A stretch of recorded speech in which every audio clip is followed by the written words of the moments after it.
تو ایسے شخص کے بارے میں نواز شریف صاحب اس کو ریلیف دینے کے چکر میں تھے. پتہ نہیں نواز شریف صاحب کی بھی کوئی مجبوری ہوگی شاید. وہ خیر وہ اب جو شیخ رشید صاحب ہیں جو کہ بڑے کلیم کرتے ہیں کہ ان کے تعلقات ہیں اسٹیبلشمنٹ میں, جی ایچ کیو میں, بلکہ وہ تو اپنے آپ کو جی ایچ کیو کا آدمی کہتے ہیں نا, تو اب انہوں نے بھی یہ اعلان کر دیا کہ پرویز مشرف صاحب نہیں آئیں گے. خیر اب وہ نہیں آئیں گے تو نہ صحیح, لیکن ان کے جو دوسرے ساتھی ہیں فواد چودھری صاحب, انہوں نے آج ایک اور کمال کیا. انہوں نے جو عمران خان صاحب کا بیانیہ ہے وہ سازش والا, اگرچہ وہ پٹ گیا ہے, اس پہ کوئی جان نہیں رہی, لیکن انہوں نے بھی آج اس قطب مینار کو گرا دیا. انہوں نے کہا کہ فوج نے ہمیں فارغ کیا, اگر فوج نہ چاہتی ہماری چھٹی کرانا تو ہماری چھٹی نہیں ہونی تھی. اچھا جی, مطلب وہ مان رہے ہیں کہ فوج نے کہا ہے. اچھا فوج نے کیوں کہا ہے اس کی وجہ وہ نہیں بتاتے کہ فوج نے کیا کہا, لیکن اب وہ ایک اور بات کر رہے ہیں. وہ کہہ رہے ہیں کہ ہماری ڈیل یہ تھی کہ الیکشن ہو جائیں گے, اسمبلیاں توڑ دی جائیں گی اور الیکشن ہو جائیں گے. او بھائی آپ کیوں ڈیلے کر رہے تھے کہ ہم اگر اسمبلی میں آتے تو آپ اسمبلی میں خود ہی نہیں آئے. اور انہوں نے کہا جی نون لیگ نے جب ہمیں دیکھا کہ ہم کمزور ہو گئے ہیں تو پھر وہ پیچھے ہٹ گئے اپنی بات سے اور انہوں نے ہماری چھٹی کرا دی. اچھا تو فواد چودھری صاحب آپ کی تو چھٹی ہو ہی گئی تھی نا, تو آپ پھر کیوں ڈیلے کر رہے تھے. دوسرا انہوں نے اعتراض کیا ہے اور طنز کیا ہے اور تنقید کی ہے عدلیہ پر اور فوج پر. انہوں نے کہا کہ یہ نیوٹرل نہیں ہو سکتے. فوج کے بارے میں تو بڑا کلیئر ان کا ہے, ساری پارٹی کا اوپر سے نیچے تک, عمران خان صاحب سے لے کے اور نیچے تک ہر بندہ, کہ وہ نیوٹرل ہو ہی نہیں سکتے. اچھا کبھی نیوٹرل کرنے کی کوشش کرتے ہیں اور آپ کہتے ہیں نیوٹرل نہیں ہو سکتے. انہوں نے کہا جی فوج تو ایک پلیئر ہے اس ہماری سیاست میں, ایک بڑا پلیئر ہے, تو وہ کیسے نیوٹرل ہو سکتے ہیں. یعنی وہ ان کی نیوٹرالٹی جو ہے پی ٹی آئی کو ہضم نہیں ہو رہی ہے. وہ چاہتے ہیں کسی بھی طرح فوج جو ہے آ کے دوبارہ ان کی انگلی پکڑ لے اور انہیں چلاتے ہوئے لے کر آئیں اور آ کے وزیر اعظم ہاؤس میں بٹھا دیں. یہ اتنی سی ان کی خواہش ہے, ننھی منی سی. لیکن حضور یہ کیسے ہوگی, اس طرح سے نہیں پوری ہوگی. دوسری طرف آپ اسی فوج کے خلاف نفرت انگیز مہم چلا رہے ہیں, نفرت پھیلا رہے ہیں. روزانہ جو گھٹیا قسم کے ٹرینڈز چل رہے ہیں, آرمی چیف کے خلاف جو زبان استعمال کر رہے ہیں آپ, اور آپ کے چاہنے والے فوجی جو ہیں, ریٹائرڈ فوجی جو ہیں, جن کے ذریعے آپ جو بیانات دلوا رہے ہیں, کیا کیا کمال آپ کر رہے ہیں, کیا گند مچایا ہوا ہے. اچھا اب ایک اور وہ فوجی ہیں, ان کا ایک ویڈیو کلپ آ گیا ہے, وہ ہیں کیپٹن اعجاز راجہ صاحب. تو کیپٹن اعجاز راجہ صاحب کی جو ویڈیو ہے وہ ظاہر ایک پوری ویڈیو موجود ہے 7-8 منٹ کی, لیکن ان کا اپنا یوٹیوب چینل بھی ہے جو وہ انگلینڈ سے آپریٹ کر رہے ہیں اس انفارمیشن کے مطابق جو اس چینل پر گیون ہے. تو لیکن جو پی ٹی آئی کے حامی ہیں انہوں نے تو پوری ویڈیو دیکھنی نہیں, انہیں اپنی مرضی کا جو کلپ لگا ہے اور اس کے مطابق وہ اس کو پوسٹ کر رہے ہیں. وہ کہہ رہے ہیں کہ یہ جنرل پاشا صاحب جو ہے وہ عمران خان صاحب کی حمایت میں کھل کر سامنے آ گیا. او عقل کے اندھو, ایک تو کسی کو شکل ہی دیکھ لینی چاہیے کہ وہ جنرل پاشا نہیں لگ رہے ہیں. دوسری چیز وہ خود بتا رہے ہیں کہ میں کیپٹن اعجاز ہوں. پھر وہ بتا رہے ہیں, اچھا یہ والا سٹارٹنگ پورشن تھا یہ مس ہو گیا, تو وہ بتا رہے ہیں کہ میرے جو کولیگز تھے, میرے جو بیچ میٹس ہیں, وہ اب میجر جنرل بن گئے ہیں. تو عقل کے اندھوں کے لیے درخواست یہ ہے کہ ایک ایسا شخص جس کے بیچ میٹس اب بنے ہوں گے میجر جنرلز, اگر وہ یہ بات تسلیم کر لی جائے, تو جنرل پاشا تو لیفٹیننٹ جنرل تھے اور انہوں نے 3 سال اپنا ٹینیور اور اس کے بعد 1 سال کی ایکسٹینشن انجوائے کی.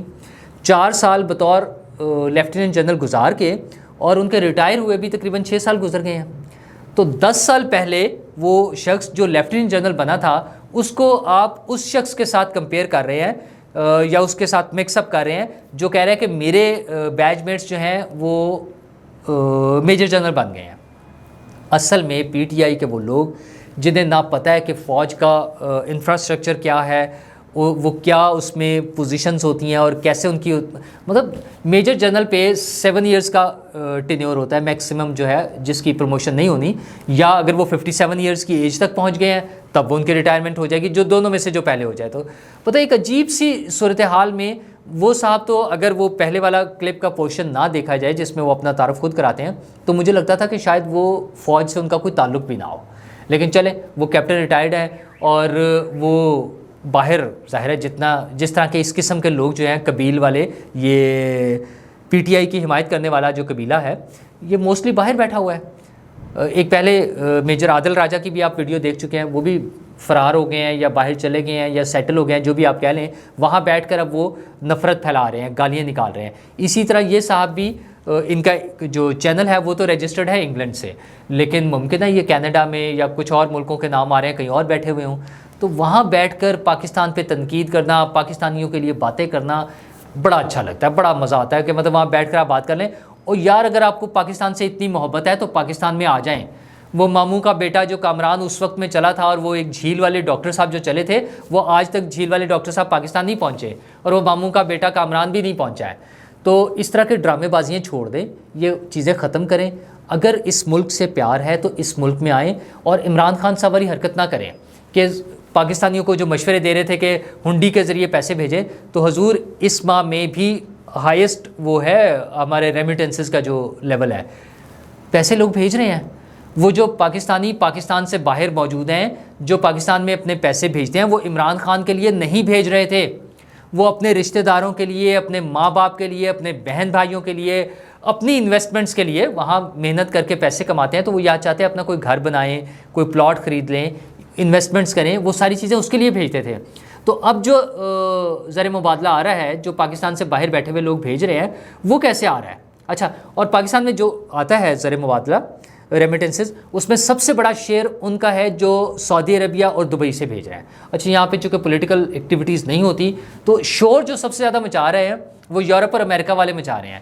اچھا، ان دونوں کا 90% شیئر ہے، اور وہ 10% ہے. سعودی عرب اور دبئی اور یہ گلف اسٹیٹ سے جو ہے نا، یہ 10%، 90% یہاں سے آتے ہیں پیسے، اور 10% جو ہیں وہ یورپ اور امریکہ سے آتے ہیں. اور انہوں نے آسمان ایسے سر پہ اٹھایا ہوا ہے کہ جیسے وہ بیٹھ کر پاکستان کو چلا رہے ہیں. اچھا، انہوں نے نہیں کیا ہوا، چند لوگ ہیں وہاں پہ، مطلب وہاں پہ بھی پاکستان کے سینسیبل لوگ موجود ہیں، پڑھے لکھے لوگ ہیں، وہ اپنے اپنے کام کر رہے ہیں، اور وہ بھی پاکستان سے محبت کرتے ہیں. لیکن یہاں والا جو پروپیگنڈا ہے نا، جو عمران خان صاحب کا پروپیگنڈا ہے، وہ تو بس اللہ ہی حافظ ہے. وہ تو چاہتے ہیں آگ لگوا دیں، لوگوں کو مار دیں، قتل کرا دیں اس ملک کو. وہ ایٹم بم، آپ کو پتہ ہے نا، وہ تو ایٹم بم گرانے کو تیار تھے. ان کے وزیر ہیں پرانے، وہ آپ کو پتہ ہے لوگوں کو مارنے کے لیے کس لیول پر جانے کے لیے تیار ہیں. میں اب ان کے کیا نام لوں اور کیا وہ بات کروں اس میں. تو خیر، وہ جنرل پاشا صاحب کا تو یہاں تک بیان ہے، لیکن روسی جو کونسل جنرل ہے وہ بھی لگتا ہے پٹواری ہو گئے ہیں، کیونکہ انہوں نے پہلے بھی 2 ہفتے پہلے بھی ایسا ہی بیان دیا تھا. اب پھر انہوں نے بیان دے دیا. انہوں نے کہا کہ ہمارے ساتھ پاکستان کی حکومت نے تیل خریدنے کے لیے کوئی باضابطہ، کوئی معاہدہ یا کوئی بات چیت نہیں ہوئی ہے. ہاں، وہاں چلتے ہوئے جب وہ گارڈ آف آنر کا معائنہ کرنے کے لیے جا رہے تھے، یا کسی بھی میٹنگ میں یا ریسیپشن پر، وہاں کہیں اگر کوئی ممکن ہے بات ہوئی ہو. ویسے تو I'm sure کہ وہاں نہیں بات ہوئی ہوگی، کیونکہ اگر کوئی 1% بھی بات ہوئی ہوتی تو عمران خان صاحب نے آ کر شور مچا دینا تھا. یہاں پہ بینرز لگ جانے تھے، یا ایک ادھم مچا ہونا تھا کہ ہم سستا تیل لے کر آ رہے ہیں. یہ تو بات ہی نہیں ہوئی. یہ تو جب ان کی حکومت چلی گئی تب انہیں یاد آیا کہ وہ تو سستا تیل بھی وہاں سے مل رہا تھا. تو یہ ڈرامے بازی چھوڑ دیں. روسی کونسل جنرل نے 2 مرتبہ یہ بیان دے دیا ہے کہ ایسی کوئی بات نہیں ہو رہی تھی، کوئی معاہدہ نہیں ہو رہا تھا، کچھ بھی نہیں تھا. اور جہاں سے تیل آ رہا ہے وہ بڑا مہنگا ہے. وہ وزیر اعظم صاحب بتا رہے ہیں، وہ یہ بھی بتا رہے ہیں کہ IMF سے جو ہماری ڈیل ہو رہی ہے، اگر کوئی اور شرائط نہ لگیں تو یہ ڈیل مکمل ہو جائے گی. لیکن انہیں تھوڑی سی شرمندگی بھی ہو رہی ہے، جو انہوں نے بتایا ہے کہ چائنا اور سعودی عرب کہتے ہیں کہ یہ کب تک اپنے پاؤں پر نہیں کھڑے ہوں گے نا. مطلب انہوں نے کہا ہم کب تک بار بار جا کر ان سے مانگتے رہیں گے. بالکل ٹھیک بات ہے، یہ ہمیں دوسروں پر انحصار اپنا ختم کرنا ہوگا. اچھا، تو وزیر اعظم صاحب یہ انحصار ختم کیسے ہوگا جب آپ کی اپنی انڈسٹری چلے گی؟ ملک میں پیسے کہاں سے آئیں گے؟ یہ جو باہر کام کرنے والے، جابس کرنے والے ہیں، ان کے پیسوں سے تو ملک نہیں ترقی کرتے. بلکہ جو ترقی یافتہ ممالک ہیں ان کے لوگ تو دوسرے ملکوں میں جا کے پیسے نہیں کما رہے ہوتے، وہ تو اپنے ملک میں موجود ہوتے ہیں. تو ہمارے ملک میں بھی جب انڈسٹری ترقی کرے گی، جب یہاں کے بزنسز جو ہیں وہ فلورش ہوں گے، یہاں پہ کام کرنے والے لوگوں کو اچھا معاوضہ ملے گا، اچھا پروفٹ ملے گا، تب یہ ملک ترقی کرے گا. اچھا، وہ کب ہوگا؟ جب ہماری اکانومی بہتر ہوگی. تو آپ یہاں پہ حالات بہتر بنائیں، یہاں پہ معاملات کو بہتر کریں، چیزیں ٹھیک کریں. اس کے لیے آپ نے کام کرنا ہے. ابھی دیکھیں نا، وہ ایک سروے آیا ہے کہ دنیا میں رہائش کے لیے جو بہترین شہر ہیں وہ کون سے ہیں. 173 سٹیز جو ہیں انٹرنیشنل، ان کا انہوں نے سروے دیا ہے. تو اس میں پہلے ٹاپ 10 میں تو پہلے 9 تو یورپین شہر ہیں. ایک ایشین شہر آیا 10ویں نمبر پہ، وہ ہے اوساکا، جاپان کا. اور پاکستان کا ایک شہر آیا ہے انٹرنیشنل لیول پہ، ظاہر کراچی جانا جاتا ہے، اسلام آباد بھی جانا جاتا ہے چونکہ ہمارا کیپٹل ہے. تو کراچی جو ہے 168 نمبر پہ، 168ویں نمبر پہ ہے، یعنی نیچے سے 5ویں نمبر پہ وہ تقریباً آتا ہے. تو اچھا، یہ اس کے لیے گریڈنگ کیسے ہوتی ہے؟ اس کے لیے انہوں نے 4-5 چیزیں رکھی ہیں. وہ تھا وہاں پہ طبی سہولیات، وہاں پہ سبزہ سرسبز کتنا ہے، وہاں پہ جرائم کی ریشو کیا ہے اور سیاسی استحکام کیا ہے. تو آپ سوچ لیں پھر پاکستان کے شہر کہاں. ہمارے تو شہر دنیا کے جو آلودہ ترین شہر ہیں ان میں شمار ہوتے ہیں. لاہور ٹاپر ہوتا ہے اس میں.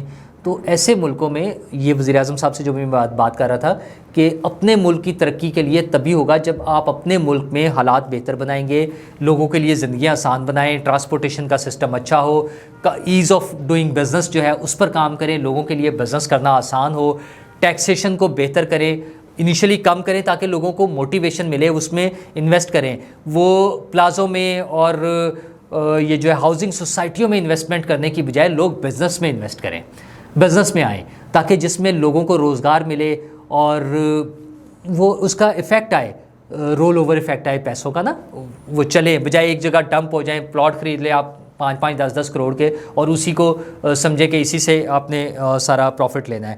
تو ڈالر اور سونا تو سستا ہوا ہے پچھلے 2-3 دن میں نا. ڈالر تقریباً کوئی 5 روپے کم ہو گیا ہے اور سونے کی قیمت جو ہے تقریباً 7,000 روپے پر تولہ کم ہوئی ہے پچھلے 3 دنوں میں. تو لیکن کیا اس کا امپیکٹ آ رہا ہے ہماری زندگیوں پر؟ ہماری زندگی میں عام آدمی نے نہ سونا خریدنا ہے روز کی بنیاد پہ, نہ ڈالر خریدنے جانا ہے. تو ہم نے جو خریدنا ہے وہ تو کھانے پینے کی چیزیں ہیں. اس کی انفلیشن جو ہے کھانے پینے کی چیزوں کی جو پرائسز ہیں تقریباً 17.5% پچھلے ماہ میں بڑھی ہیں. تو اس پہ کام کرنے کی ضرورت ہے کہ کھانے پینے کی چیزیں سستی ہوں. اب میڈیسن جو ہیں, جو بنیادی ضرورت ہے, ہر گھر میں ہر انسان کو ضرورت پڑ سکتی ہے اور پڑتی ہے, اس کی قیمتوں پہ کام کرنے کی ضرورت ہے. اب وہ میڈیسنز بنانے والی کمپنیز پھر قیمتیں بڑھانے کی بات کر رہی ہیں. وہ کہہ رہے ہیں ورنہ شارٹیج ہو جائے گی. اچھا یہ بڑا آسان طریقہ ہے ان کے لیے کہ میڈیسن کو غائب کر دیتے ہیں شہر سے, دکانوں سے, اسٹور سے. جب اس کی سپلائی نہیں آئے گی لوگ دھکے کھاتے پھریں گے اور پھر اس کے بعد اس کی قیمت بڑھ جاتی ہے. تو یہ حکومت کے کرنے کا کام ہے, یہ حکومت نے سٹیپس لینے ہیں کہ وہ دیکھیں کہ ہم نے کہاں پر جو ہے اس کو کنٹرول کرنا ہے. یہ لوگوں کے لیے آسانیاں پیدا کرنا, لوگوں کے لیے کام کرنا حکومت کا کام ہے. تو جب حکومت اپنا کام صحیح کر رہی ہوگی لوگ خوش ہوں گے, آپ کو دوبارہ ووٹ بھی دے دیں گے. تو ہمارے ہاں تو یہ تو 5 سال تو اب چلا ہے, پہلے تو 2-2 سال بعد الیکشن ہو جاتے تھے. چلیں 5 سال بعد بھی ہونا ہے تو اپنا کوئی مینیفیسٹو بنائیں, اپنا کوئی پلان بنائیں, لوگوں کے ساتھ شیئر کریں کہ آپ ان کے لیے کیا کرنے جا رہے ہیں, کیا کچھ کر رہے ہیں.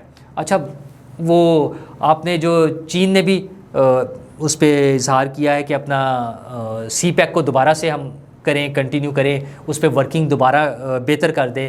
ML1 پر بھی کام کرنے کا انہوں نے عندیہ دیا کہ ہم اس پہ دوبارہ کام شروع کر دیں گے. تو یہ چیزیں ہیں کرنے کی, اس طرف آئیں تاکہ لوگوں کے لیے آسانیاں پیدا ہوں, ہمارے ملک کے حالات بہتر ہوں, امن و امان بہتر ہو, سکون کے ساتھ زندگیاں چلیں اور لوگ خوش و خرم زندگی گزار سکیں. شکریہ.